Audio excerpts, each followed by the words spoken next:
Hello everyone and welcome back to the Dolphins Podcast, episode 27. I'm your host Adrian. I'd like to give out a quick mention to our sponsor, Good Apples. They edit my videos. Make sure you have a look at them. And on today's episode, I'll be reviewing all the latest free agency news. So let's get into it.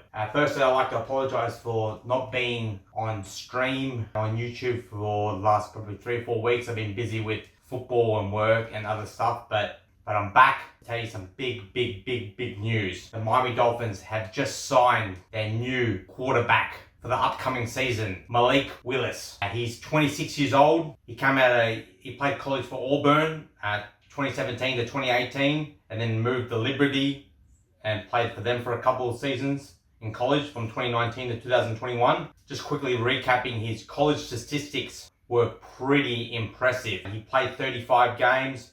He started 23 of them. Record was 17 wins and 6 losses as a starter. He had 388 completions, 618 pass attendance, over 5,176 passing yards. His passing percentage was just about 63%. Touchdown to interception ratio was 48 to 18. And his rating was a high, really high 153 passer rating. His rushing stats: he ran for 366 rushing attendance, yards ran for over 2,131 yards, averaging yards was 5.8, and rushing touchdown was 29. Malik Willis had really good college statistics.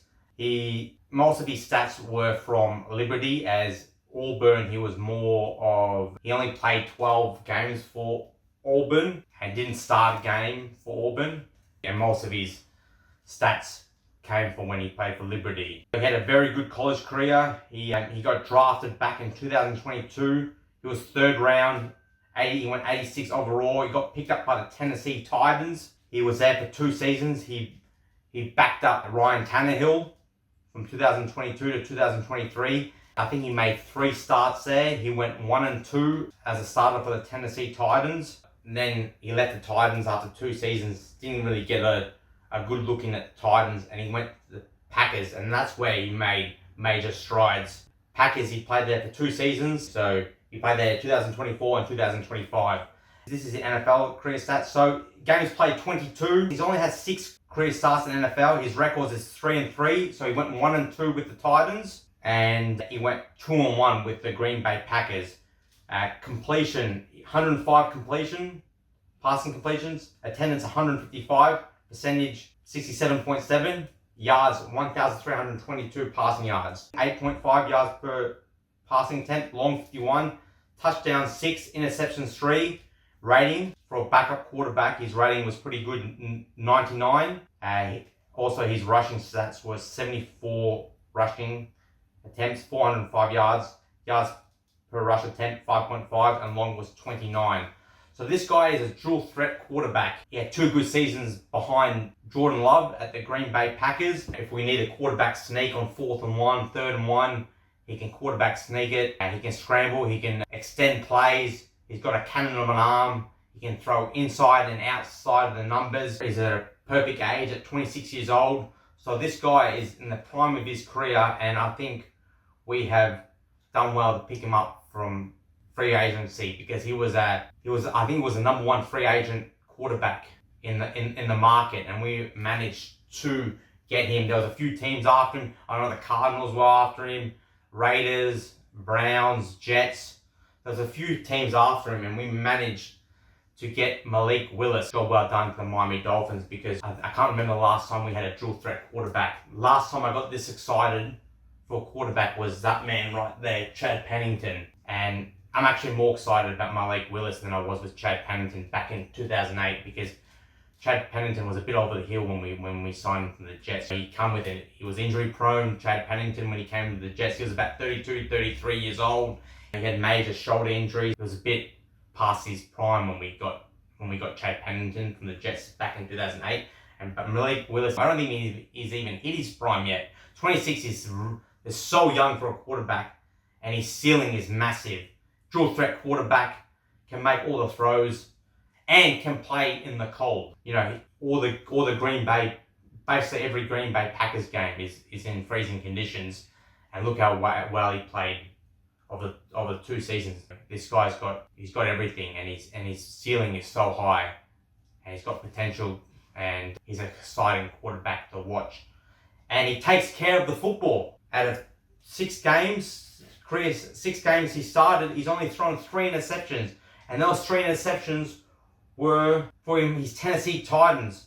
So he's thrown 0 interceptions for the Green Bay Packers over 2 seasons. You know, he can protect the football. He's got everything. So, and let's look at his contract details. Malik Willis, he's agreed to sign a 3-year contract, $67.5 million contract with the Miami Dolphins. So guaranteed money, he's guaranteed to get $45 million. Signing bonus, $22.5 million. Average salary is $22.5 million per year. I think it's great, and not only is it good for Malik Willis because he deserves his chance, especially after these couple years with Green Bay. He deserves to be this. He deserves this contract. He deserves his chance as a starting quarterback. I presume he's going to be the starting quarterback over Quinn Ewers. That's going to be interesting to see what happens there. But I think Malik Willis is signed for $67.5 million and guaranteed $45 million. I don't think that's to come here to be a second stringer. That's not here to be a bench quarterback. That's here to be a starter. So Malik Willis deserves this opportunity, especially what he's shown at Green Bay. He deserves this contract. But credit the Miami Dolphins. They didn't throw the book at him. They didn't throw all their eggs in one. They didn't throw huge money at him. I think they gave him a relatively basic contract. They haven't overpaid for him. I'm happy for both sides. I'm happy that we got Malik Willis. I'm happy Malik Willis gets his chance to be a starter in the NFL because I think he deserves it, especially what he did at Green Bay. And I'm happy the Miami Dolphins didn't overpay Malik Willis and didn't overpay like we did with Tua. So I think it's wins for both Malik Willis and the Miami Dolphins. But to get Malik Willis, we had to release some players. So we released a few big name players from the Miami Dolphins. So I'm gonna name them off for you.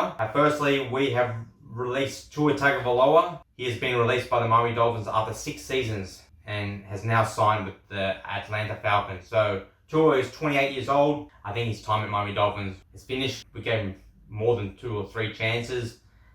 You can see he's declining. He's slowing down.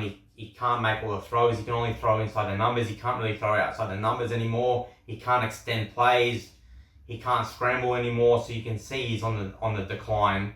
It's sad to see, but I think it's right that we move on for Tua and we got Malik Willis because Malik Willis is an upgrade on Tua Tagovailoa.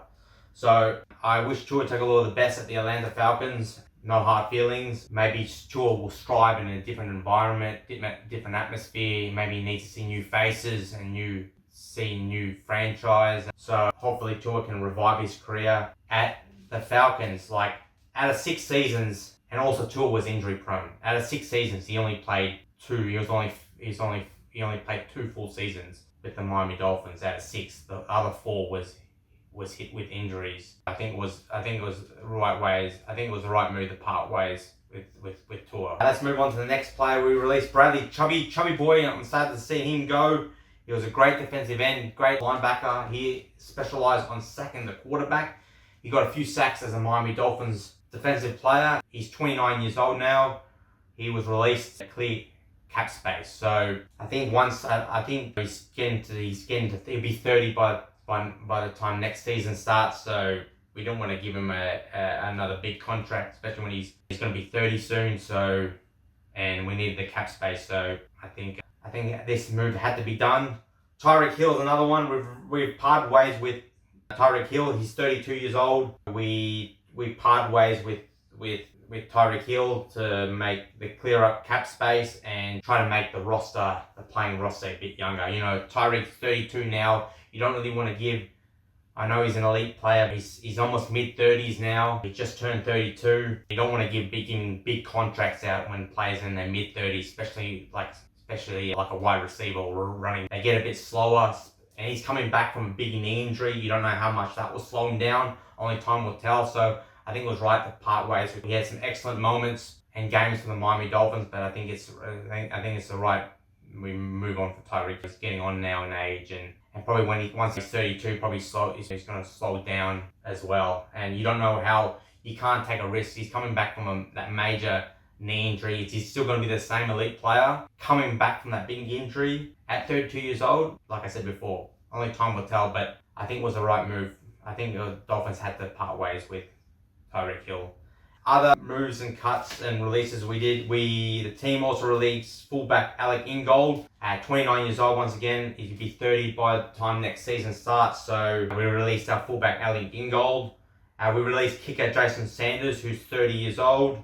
Jason Sanders has been a reliable kicker for the Miami Dolphins over the years, but he missed the whole last season with injury, so we released him.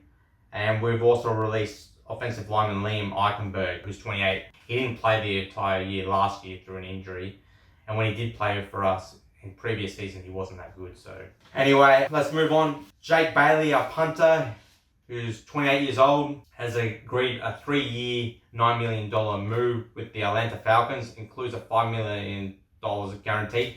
I thought that was his breakout season last season with the Miami Dolphins.